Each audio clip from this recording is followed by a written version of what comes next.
Well, we're going to welcome in our guest here and appreciate him for joining the show to kind of break down the Aidan Hutchinson injury. I know a lot of Detroit sports fans are kind of freaking out right now, and hopefully the doc can provide us some more insight to this. So please welcome to the show the man, board certified family and sports medicine physician, also the owner of Injury Experts, which again, if you guys play fantasy football, it's a great thing to use, great tool to use because injuries are the most important thing really in fantasy football. Please welcome to the show, Mr. Dr.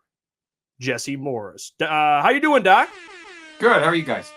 Good. It's nice to have you. I appreciate you taking the time today to kind of get some more clarity on this. I know we watched it. We do these watch parties every single week where, we'll watch Lions games and we had to watch it live and it was traumatic. Aidan's a great human being. He's a heck of a football player, but someone like you that has a lot of expertise in this area, just your initial reaction to the injury and kind of the severity of it and your just initial thoughts. And now that you have more clarity on the situation.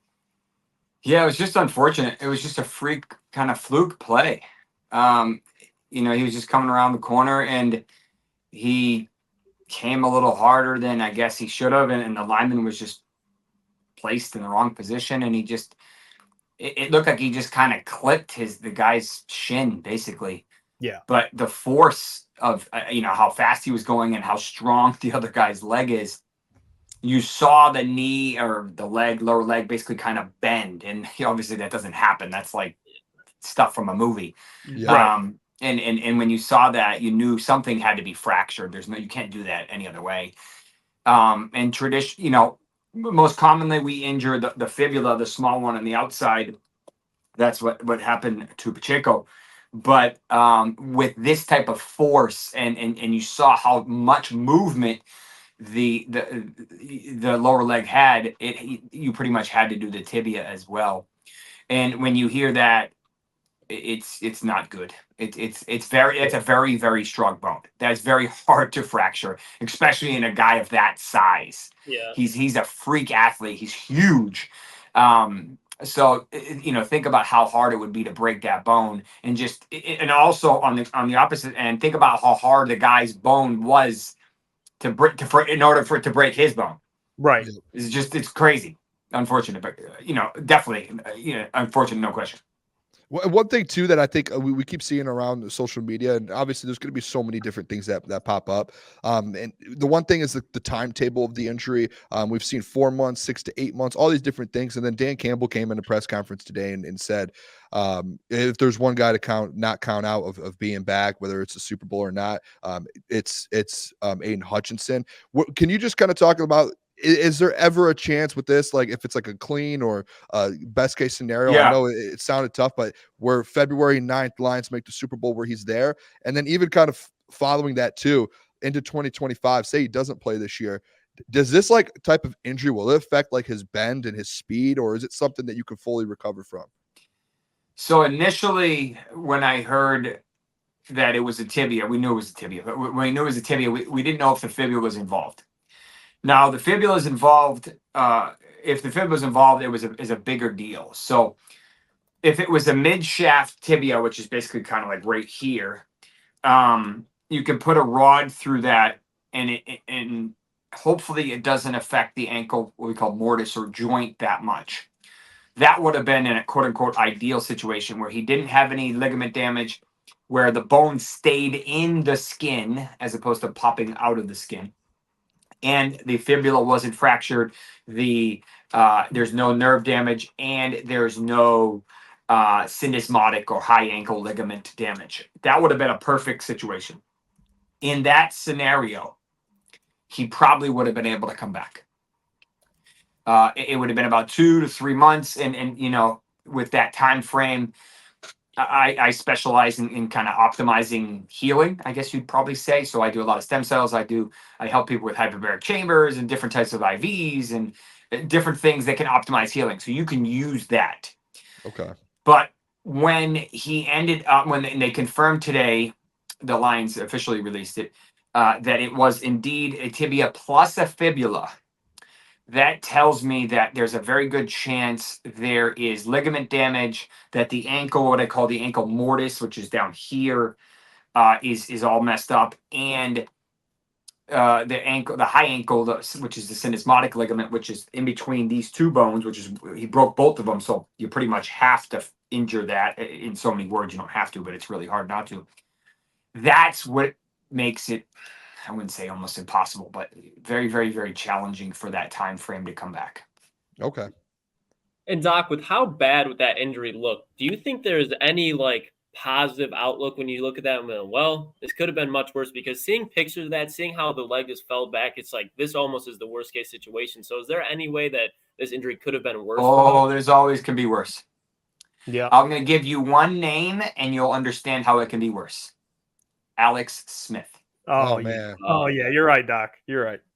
Yeah. If you can get that mental image, or I can't get it out of my head, but what I call the exos, which is an exoskeleton on the outside of the body where they had to fix the bone from the outside with the metal. If you can pull it up, it's freaking crazy.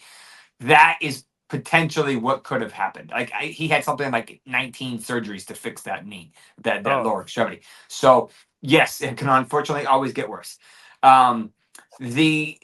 If the bone popped out of the skin, as crazy as it sounds, that would have been detrimental, much more problematic, because when that happens, the incidence of infection is like almost 100%. It's really, really high, just because the trauma it takes, and there's a lot of bacteria on our skin. If that obviously gets an opening in a wound, it's just a nightmare. So we didn't hear anything like that, which means it's what we call a closed fracture, and that is, again, a better case scenario. I will bring something up to you. I've seen a couple of these pros. I've seen a couple of these. You've probably heard of foot drop before. Mm-hmm. Foot drop is an injury to a nerve that causes the inability to pick up your foot. And that can happen with this type of injury. Okay. Because that nerve runs at the base of the fibula, the base of the small bone on the outside, right about here. So if you fracture it there, again, we don't know exactly where he fractured. It could be in 5 pieces. We don't know. If he injured that nerve, you need to make sure that nerve fires back. That's the type of stuff that I would personally inject stem cells near, because you want to get the injury to the nerve healed as quickly as possible, even within a day if you could. Right. But assuming and hoping that doesn't happen and everything's perfect, then that's something you don't really have to worry about. But it is a possibility. And one last question now before we let you go. You mentioned Alex Smith, and we know what that meant for his career. He was eventually able to return, but with the infection and stuff like that, it made it much more difficult. And I think his age, too, had something to do with it. Aidan, young, he's about my age. Long term, you don't see this being a kind of a lingering problem with him, like a weaker leg or anything like that at his age? Or you think it's a more positive thing? He might have a little bit of issues next year. It's going to take some time, but he's such a freak. He's young, so he has that going for him. It really comes down to the ankle joint. As long as he didn't injure any of the ligaments in and around the ankle, and the Achilles for that matter, then I'm not overly worried. Yeah, this is the type of guy that he can lose 3 or 4% and look like nothing ever happened. Like, it's just a freak. Yeah. Is he going to have issues in the future as a result of this? Yes, he will have arthritis in that ankle, assuming he injured, nowhere enough to injure the lower aspect of the ankle, because that's the only really way you really get arthritis only if you fracture the ankle. It's very hard to get arthritis in your ankle. So 5, 10, 15 years on the road, okay, fine. But, fast forward a year, you're probably not going to notice a whole lot, assuming the nerve cooperates, assuming everything goes according to plan. I'd probably give him realistically 4 to 6 months from now, and then he'll be, I wouldn't say unlimited, but he'll be pretty good. Got it. Appreciate you so much, Doctor. And again, guys, check out his stuff. He does great stuff, especially if you're in fantasy football. He's your go-to guy. Hey, hopefully, I want to say hopefully we don't have to get you out in the future. Hopefully we got no more injuries, Doc. Appreciate you taking the time. My pleasure. Take care, guys. Appreciate you. Dr. Jesse Morse taking time out of his day to join the program. Hey, what's going on there? It's Jeff Iafrate. Appreciate you for finishing the video. You can check out one of the videos here suggested or show support by commenting, liking, and subscribing. And buy your merchandise, officialctsports.com.